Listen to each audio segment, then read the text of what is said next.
मेरे बार पकड़ कर ज़मीन पर लिटाया, छाती पर पाँव रखा। उमैर अशरफ ने मुझे बांध कर मारा भी है और ज़बरदस्ती भी की है। तेनू मार देना, तेरे बच्चों को मार देना। तो वो औजार ही काट देना चाहिए था जो इसको तंग कर रहा था, जिसके अंदर कीड़ा था इसका। मरीम नवाज को कि मुझे इंसाफ चाहिए और पुलिस भी कोई मदद नहीं कर रही। तो जी ऐसा नहीं होता, यहाँ तो अब नेफों में पिस्तल चल जाते थे। अस्सलाम वालेकुम जी, मुझे कहते हैं मोमिना अली और आप देख रहे हैं क्लिक पाकिस्तान। मेरे साथ प्रेमी मुस्फिरा मौजूद है, जिनके साथ एक दफ़ा ज्यादती करने की कोशिश की गई है और दूसरी दफ़ा बाकायदा चचाजाद भाई ने ज्यादती की है। आखिर इसके पीछे क्या कहानी है, उसने ज्यादती क्यों की, क्या इसके पीछे कोई पैसे का लालच था या कुछ और इसमें इनकी चची भी मुलव्विस है जिन्होंने इनको जहर देने की कोशिश की। सारी कहानी क्या है इनसे जानते हैं।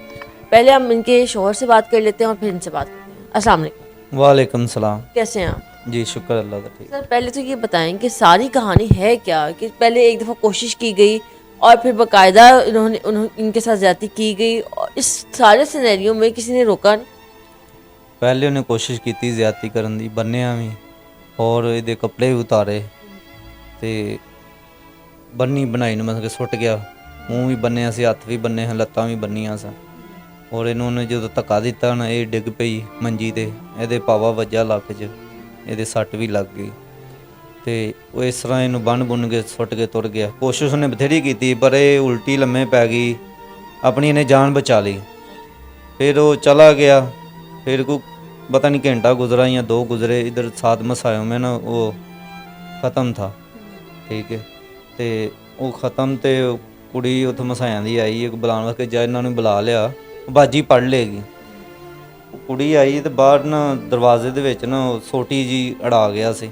उन्होंने वो सोटी कड्डी तो इस तरह ही अंदर एंटर होए ने, तो वो सामने हाल च डिड्डदी आन दी सी, बज्जी हुई सी। वो बच्चे है ही 12-13 साल की बच्ची सी। वो नस्सी गई, घर जाके उन्हें दस्या कि ऐसा तो भाभी नूं बन्निया होया। महल्लेदार सारे इकट्ठे हो गए, नस्से आए, उन्होंने आन के इनू खोलिया और इनू पानी पूनी पिलाया, होश दबाया। फिर इन्हें उन्होंने दस्या कि इस तरह चाचे का बेटा आया, उन्हें यह हरकत की। फिर इन्हें मेरा नंबर मिलाते रहे ने, पिंड लैट जाती सिंगलर नहीं आते। वो जाके मैंने को 3-4 बजे ना जाके मैंने ना कॉल जी मिली, तो मैं तो हुण अड्डा लाया, हुण मैं अड्डा छड्ड के नहीं आ सकता। मैं तो आवांगा हुण शाम नूं ते रात नूं 12 बजे, फिर मैं देखना वा। तो ये जब उसने पहली दफ़ा ज्यादती करने की कोशिश की तो आप लोगों ने कोई इस पर पाबंदी नहीं लगाई कि अब तुम हमारे घर की तरफ आंख उठा के भी ना देखो, या तुम्हारा हमारे घर के अंदर आना मना है, पाबंदी है, तुम हमारे घर में दाखिल नहीं होगे? रिश्तेदार विच पै गए सन, दरखास्त दी सी, सुलह हो गई। तो फिर जो 14 तरीक आई, 14 तरीक उन्होंने फिर यह हरकत की। गुस्सा कढ़िया उन्हें अपना कि तुसीं मैनूं फड़ाया, तुसीं मैनूं मार पवाउण लगे, जलील किया, तो हुण मैं तुहाडे ते काम करना। उन्हें मैनूं कहा सी मूँह ते हत्थ फेर के, जदों इनूं पुलिस फड़ के लगई ना पहले वकूए ते, जदों उत्थे चौंकी दाखिल होण लगे, मूँह ते हत्थ फेर के कहंदा हुण मैं बाहर निकलां फिर मैं तैनूं दस्सांगा। तो मैं घर किसी नूं नहीं सी दस्सिया कि उन्हें मैनूं कहा होया। ये जो पहला वाकया हुआ ये कब का है और जो दूसरा वाकया हुआ वो कब? पहला वाकया 1 तरीक 1 महीना 2026। हाँ जी, जरा दूसरा वाकया 1 महीना 14 तरीक उन्होंने ये वाकया दूसरा किया, यानी कि 15 दिन का गैप। और वो वाकया जो इसी घर में हुआ या कहीं और आप रहते थे? नहीं, उसी घर में, मेरे घर दे विच ही अच्छा, होया। उस घर में, वो घर आपका गांव में है? जी। तो वहां से यहाँ आने की क्या वजह रही? उधर ही रहता है, हमारे गांव में ही रहता है, चाचे का बेटा ना। नहीं, अब आप इधर आ गए हैं ना? इधर हम आ गए हैं, ये इधर मेरे सौरों का घर है, इसलिए इधर आ गए। उधर जान को इसको कोई खतरा है ना, इसलिए। ठीक हो गया। तो इसमें जो आप एक चची का जिक्र कर रहे हैं, जिनका आप कह रहे हैं कि उन्होंने जहर दिया, उसका क्या किरदार? चाची का किरदार है, फौतगी हो गई, साडा रिश्तेदार फौत हो गया सी, अम्मी मेरे उधर चले गए, तो मैं भी घर ही सा। मैं फिर सवेरे दुकान ते आ गया, इन्हूं मैं कह के आया कि दरवाज़ा मार लिया, दरवाज़ा ना खोली। ये कल्ली सी घर, चाची नूं मौका लभ गया कि इहदी अम्मी तो उधर गई, जुबैर की दुकान ते तुर गया होना। वो आए ने मगरों, दरवाज़ा उन्हें खड़काया, इन्हें दरवाज़ा खोलिया। चाची ने कहा दरवाज़ा खोल, इन्हें आवाज़ मारी है, चाची ने ना दरवाज़ा खड़काया, इन्हें आवाज़ दी, चाची नहीं बोली। इन्हें कहा मैं देखा सही है कि दरवाज़ा खोलिया, चाची खलोती। ਬੜੀ ਜ਼ੋਰ ਦੀ ਦਰਵਾਜ਼ਾ ਖੜਕਾਉਂਦੀ ਪਈ ਤੇ ਇਹਨੇ ਦਰਵਾਜ਼ਾ ਖੋਲ੍ਹਿਆ, ਚਾਚੀ ਅੰਦਰ ਐਂਟਰ ਹੋ ਗਈ। ਚਾਚੀ ਨੇ ਕਿਹਾ ਕਿ ਧੀਏ ਮੈਂ ਤੇਰਾ ਬੱਤਾ ਲੈਣ ਆਈ ਤੇ ਇਬਰਾਹੀਮ ਦਾ ਬੱਤਾ ਲੈਣ ਆਈ। ਇਸ ਤਰ੍ਹਾਂ ਗੱਲਾਂ ਕਰਦੇ ਕਰਦੇ ਅੰਦਰ ਚਲੀ ਗਈ। ਅੰਦਰ ਜਾ ਕੇ ਚਾਚੀ ਨੇ ਇਹਨੂੰ ਕਿਹਾ ਕਿ ਤੂੰ ਦੱਸ ਕੀ ਚਾਹਨੀ ਹੈ, ਸਾਡੇ ਮੁੰਡੇ ਨੂੰ ਮਾਰ ਪਵਾਉਣ ਨਹੀਂ ਹੈ, ਤੂੰ ਇਹ ਕਰਦੀ ਪਈ ਹੈ ਤੇ ਆਪਣਾ ਕੋਈ ਕੇਸ ਵਾਪਸ ਲੈ ਲਓ, ਨਹੀਂ ਤਾਂ ਅਸੀਂ ਤੁਹਾਨੂੰ ਮਾਰ ਦੇਣਾ ਹੈ। ਤੈਨੂੰ ਮੁਸਫਿਰਾ ਨੂੰ ਕਹਿੰਦੇ, ਤੈਨੂੰ ਮਾਰ ਦੇਣਾ, ਤੇਰੇ ਬੱਚਿਆਂ ਨੂੰ ਮਾਰ ਦੇਣਾ। ਸੱਸ ਤੇਰੀ ਨੇ ਤੈਨੂੰ ਕੀ ਕਹਿਣਾ, ਅਸੀਂ ਤੈਨੂੰ ਛੱਡਣਾ ਹੀ ਨਹੀਂ, ਅਸੀਂ ਤੇ ਤੈਨੂੰ ਮਾਰ ਦੇਣਾ। ਇਸ ਤਰ੍ਹਾਂ ਇਹਨੇ ਗੱਲਾਂ ਕੀਤੀਆਂ। ਇਹਨੇ ਮੋਬਾਈਲ ਦੇ ਵਿੱਚ ਰਿਕਾਰਡਿੰਗ ਕੀਤੀ ਸੀ, ਬਟਨਾਂ ਵਾਲਾ ਮੋਬਾਈਲ ਸੀ, ਉਹਦੇ ਵਿੱਚ ਮੈਮਰੀ ਕਾਰਡ ਸੀ, ਰਿਕਾਰਡਿੰਗ ਕੀਤੀ ਸੀ। ਔਰ ਰਿਕਾਰਡਿੰਗ ਚਾਚੀ ਦੀਆਂ ਸਾਰੀਆਂ ਗੱਲਾਂ ਵਿੱਚ ਬਰੀਚ ਗਈਆਂ, ਜੋ ਜੋ ਇਹਨੇ ਉਹਨੂੰ ਕਿਹਾ ਮੁਸਫਿਰਾ ਨੂੰ। ਤੇ ਚਾਚੀ ਕਹਿੰਦੀ ਮੈਨੂੰ ਪਾਣੀ ਪਿਲਾਏ, ਪਾਣੀ ਲੈਣ ਗਈ ਤੇ ਇਹਨੇ ਚਾਹ ਬਣਾ ਕੇ ਨਾ ਰੱਖੀ ਹੋਈ ਸੀ। ਚਾਚੀ ਜਦੋਂ ਇਹ ਪਾਣੀ ਲੈ ਕੇ ਆਈ, ਚਾਚੀ ਨੇ ਧਿਆਨ ਤੋਂ ਪਹਿਲੇ ਆਪਣਾ ਕੰਮ ਕਰ ਛੜਿਆ ਸੀ। ਹਾਂਜੀ। तो ये चाय इन्होंने अपने लिए बना के पहले ही रखी हुई? ਜੀ ਜੀ, ਇਹ ਮੇਰੀ ਬੇਟੀ ਨੂੰ ਤਾਂ ਉਹਨੇ ਪਿਲਾ ਦਿੱਤੀ ਠੰਡੀ ਕਰਕੇ, ਆਪਣੇ ਵਾਸਤੇ ਉਹਨੇ ਬਣਾ ਕੇ ਨਾ ਰੱਖੀ ਹੋਈ ਸੀ। ਔਰ ਚਾਚੀ ਨੇ ਮਿਲਾ ਕੇ ਫਿਰ ਇਹਨੂੰ ਜ਼ਬਰਦਸਤੀ ਚਾਹ ਪਿਲਾਈ। तो ये बताएं कि सारे सिनेरियो में अब क्या पुलिस वाले आपके साथ ताउन कर रहे हैं? ਪੁਲਿਸ ਵਾਲੇ ਤਾਮਨ ਨਹੀਂ ਕਰਦੇ ਪਏ। ਉਲਟਾ ਰਾਬਿਆ ਸ਼ਫੀ ਥਾਣਾ ਫਿਰੋਜ਼ ਵਾਲੇ ਸਾਨੂੰ ਸੱਦ ਕੇ, ਅਗਲੀ ਪਾਰਟੀ ਵੀ ਸੱਦ ਕੇ, ਸਾਨੂੰ ਆਮਣੇ ਸਾਹਮਣੇ ਬਹਾ ਕੇ ਮੂੰਹ ਮਾਰੀ ਕਰਾਉਂਦੇ ਨੇ ਪਏ ਕਿ ਇਹ ਲੜ ਪੈਣ ਥਾਣੇ ਦੇ ਵਿੱਚ। ਇਸ ਤਰ੍ਹਾਂ ਦੇ ਮਾਮਲਾਤ ਹੁੰਦੇ ਨੇ ਸਾਡੇ ਨਾਲ ਤਾਵਨ ਨਹੀਂ ਕੀਤਾ ਜਾਣ ਦਿਆ। ਐਸਐਚ ਵੀ ਬੁਲਾ ਕੇ ਸਾਨੂੰ ਉੱਥੇ ਜ਼ਲੀਲ ਹੀ ਕਰਦੇ, ਸਾਡੀ ਗੱਲ ਕੋਈ ਨਹੀਂ ਸੁਣਦਾ ਪਿਆ। ਹਾਂਜੀ। इससे पहले, इस सारे वाक़े से पहले कोई ऐसी बात की थी कि जो आपको लगता हो कि इस तरह की हरकत कर सकता था? नहीं, मुझे नहीं ऐसा लगता था कि वो ऐसे काम करेगा।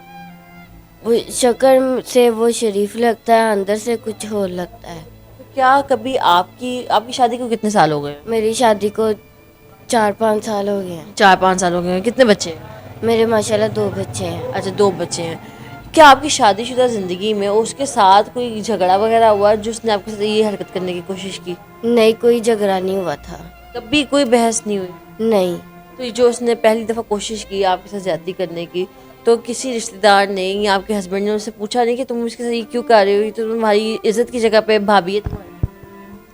कहा था सबने, और वो मेरे मियाँ ने कहा था उसे छोड़ना नहीं है, और सब ने अंदर बैठ के सुलह सफाई करवा दी। फिर उसने दूसरे वाक़े पर फिर उसने मारा भी, बांधा भी, और ज़बरदस्ती भी की, कपड़े भी उतारे, और फिर वहाँ से चला गया था। तो इस सारे ये जो 2 वाक़यात हुए आपके साथ, इन वाक़यों के बाद आपके जो हस्बैंड है उनका रवैया तो नहीं आपके साथ बदला? नहीं। कोई उन्होंने आपको डांटा हो या मारा हो, आपके हस्बैंड ने कोशिश की हो? नहीं, मेरे मियाँ ऐसे नहीं है, ना कभी बोलते हैं, ना कभी डांटते हैं, ना कभी मारा हूँ। अच्छा, ये भी सुनने को आया कि उसने जब आपके साथ दूसरी दफ़ा ज्यादती की तो उसने आपको मारा भी है? जी, उमर अशरफ ने मुझे बांध कर मारा भी है और ज़बरदस्ती भी की है। तो इसमें जो आपकी चाची है उसने आपको जहर दिया, उसने आपको जब जहर दिया आप चिल्लाई नहीं, बुलाया नहीं किसी को आप? नहीं। क्यों? मतलब बाहर कोई था नहीं, या कोई सुनने वाला नहीं था, या लोग दूर थे? लोग तो पास ही थे, घर में कोई भी नहीं था सिर्फ मेरे बच्चों के अलावा। और बेटी मेरी 3-3.5 साल की है, वो रो रही थी जब चाची ने मेरे बाल पकड़ कर ज़मीन पर लटाया, छाती पर पाँव रखा और चाय पिलाई नाक उठ कर, तब मेरी बेटी रोई है और रोती रोती बाहर आने लगी, और चाची ने उसे पकड़ लिया था मेरी बेटी को। तो ये बताएं कि आप मरियम नवाज़ जो कहती हैं कि ख़वातीन मेरी रेड लाइन है, इनको कोई हाथ लगाएगा तो मैं इनके हाथ काट दूंगी, और उन्होंने बहुत बड़े बड़े काम किए हैं, उनको क्या कहना चाहिए? मैं ये कहना चाहती हूँ मरियम नवाज़ को कि मुझे इंसाफ चाहिए, और पुलिस भी कोई मदद नहीं कर रही। सबकी इज़्ज़त है, मेरी भी इज़्ज़त है। अब मैं तो गाँव जा नहीं सकती, वहाँ तो मुँह दिखा नहीं सकती, लेकिन मुझे इंसाफ चाहिए मरियम नवाज़ से। जी, तो मेरे साथ मुस्फिरा और उनके शौहर जो है वो मौजूद थे, और आपने सारी कहानी जानी, और कहानी बहुत ही बेदर्दनाक है। एक दफ़ा ज्यादती की गई, दूसरी दफ़ा की गई, और मेरे ख्याल से कि एक दफ़ा के अटैम्प्ट में ही ना उसका वो औजार ही काट देना चाहिए था जो इसको तंग कर रहा था, जिसके अंदर कीड़ा था इसके अंदर। पहली दफ़ा में ही अगर उसको सज़ा दे दी जाती तो मेरा नहीं ख्याल था कि वो दूसरी दफ़ा कोशिश भी करता। जब पहली दफ़ा सुलह सफाई कर दी गई तो उसने कहा कि मैं एक दफ़ा बच गया हूँ तो बार बार बच जाऊँगा, تو جی ایسا نہیں ہوتا, یہاں تو اب نیفوں میں پستل چل جاتے ہوتے ہیں. اسی کے ساتھ اپنی میزبان مومنہ علی کو دیجیے اجازت, پھر ملیں گے نیکسٹ پروگرام کے ساتھ. اللہ نگہبان.